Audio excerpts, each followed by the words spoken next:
இதை வந்து போட்டுக்கலாம்.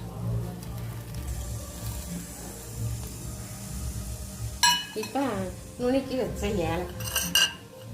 ஏலக்காயும் போட்டுக்கணும்.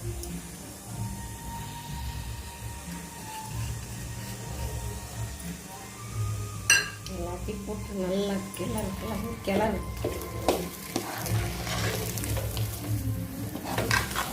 எப்படி சூப்பராக இருக்குது கொஞ்சம் கேசரி. இன்னைக்கு உங்கள் வீட்டில் என்ன ஸ்பெஷல்னு சொல்லி கமெண்ட் பண்ணுங்கள்.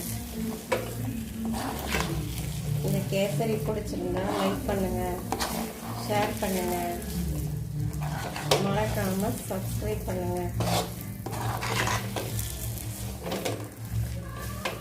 கேசரி ரெடி ஆயிடுச்சு.